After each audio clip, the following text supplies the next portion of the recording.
Hey everybody, it's Captain Kyle. I'm here with the Mech Fan Toys Advanced Perceptor. Yes, I'm going to try to angle it so it doesn't glare too much. Shiny box.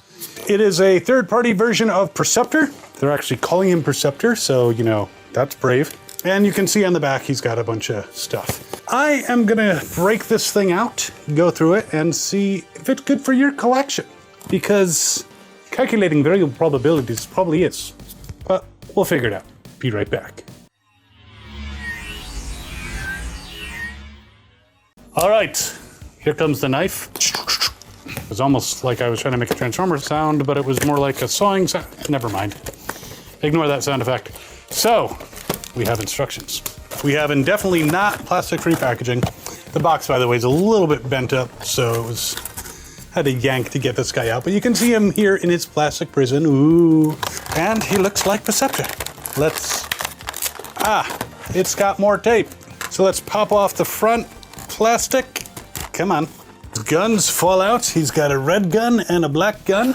And the red gun looks like it's a sniper rifle. So, and there he is. I was wondering where his shoulder thing was, and it's actually on the back. So right there, looks like it's pretty simple to put it on your shoulder. There we go. There's Perceptor, as seen in Transformers the movie, and the G1 cartoon, and the G1 comic book, hanging around with Blaster by the smelting pool. Let's check this guy out. I am gonna take a quick peek at the instructions, see if there's anything wacky or weird that I should know about, because sometimes people yell at me for not looking at the instructions. Motherfuckers. All right, that looks pretty good. Apparently, you can turn the top of this, and it does absolutely nothing. So, the original Hasbro one, you could actually use it as a microscope, which is kind of funky. Let's see here. Let's check out this guy in his robot mode. He's got two weapons, as you can see. Let's see how they fit. He's got this weapon, which he can use to be a sniper, crawl in the dirt. Yeah, I don't see Perceptors that kind. And then there's another gun that he can just, you know, shoot people because he wants to, without crawling in the dirt. So, two weapons, they fit fine. That's good. All right. Posability. Full Jean-Claude Van Damme. Not that I think Perceptor's the type to do that. Leg goes forward. Leg goes back. Not all the way, but he can also bend at the knee, go out to the side. He does have a bit of a swivel at his knee. Now I'm looking at where the legs are attached, and they're kind of got this post that slides up into there that, yeah, it's apparently supposed to slide out. Just so you're aware, he shouldn't be like that. This should be actually up into his groin. Ouch. So there we go with the legs. It does twist at the waist, which is nice. Arms all the way around, swivel, bend at the elbow. The fists do twist. Now, a lot of these sometimes have removable hands, like these are, and they usually have extra hands. I did not see any extra hands, so I don't know why they're removable. They're just probably used to doing that. The head turns, the chest opens. He can get the Matrix. No, he's not getting the Matrix. I fear the wounds are fatal, huh? Yeah, what did the Quintesson do?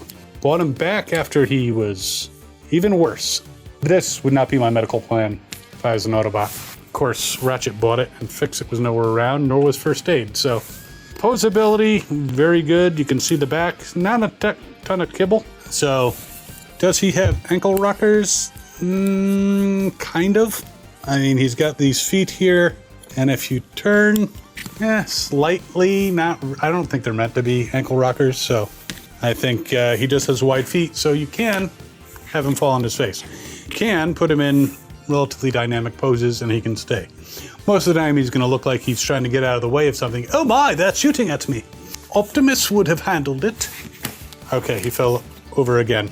By the way, at RetroCon this year in September, the voice actor who plays Perceptor will be one of the guests. So that is very cool. All right, so not a bad figure. He looks like Perceptor. I like him overall. So let's check out his other modes. Like, he's got two separate sheets of instructions. So it looks like these two sheets put him into his microscope mode. And then they have another thing where it shows you his tank mode, which was a G1 thing. Let's just follow the instructions, shall we? So there he is as a non-working microscope. I'm looking through, I can't see shit. Well, he definitely looks the part of Perceptor. He's actually got treads on the bottom, which is interesting. And these can turn, but they don't do anything. And it was a pretty interesting transformation. I mean, not very Ghibli on the back. That looks, I mean, I'm not sure what most microscopes look like, but that doesn't look totally out of line for it to have stuff on the back. Maybe it's a little Ghibli. But it's very cool microscope, non-working, but definitely a great homage to the original character. Yeah, now what it's showing for the tank, it's not really giving instructions on that, but it looks like basically fold it forward and it can become a tank. And you can plug the weapons somewhere. Well, I managed to get that one plugged in. The other one doesn't seem to want to go. Honestly, for Perceptor, the tank mode has never been something that I was that interested in. I always liked either microscope or robot mode. So not overly concerned about putting the weapons on in tank mode because I'm not going to use tank mode. But he is kind of a small figure, definitely smaller than the original. And the transformation is actually pretty clever, I do have to say. Of course, a lot of these third-party Transformers are usually pretty clever. They usually don't necessarily stick to the original transformation. He's only a hair over 4 inches tall, not nearly as large as the original. Still great for certain dioramas you might set up with maybe some of the Titans or other smaller Transformers. You can certainly hang out with Outback and stuff. But there he is, falling over. Perceptor, Autobot scientist, guy who failed to cure Optimus Prime, motherfucker, after the Battle of Autobot City in 2005. A neat figure. Now this cost me $3 trillion. No, sheesh. Let me look it up, Jesus. He goes for about 29 bucks right now on AliExpress. I'll put a link in the description. I mean, a little bit more than a US deluxe class figure, but definitely good articulation, and he's cool. While you're mulling over this Autobot scientist, you can also check out this video over here where we look at a similarly sized Decepticon communicator, but again, third party. I hope you're enjoying these videos as much as I'm enjoying making them. And of course, like, share, subscribe. Super thanks would be wonderful. We'll see you next time. As always, have fun and good hunting.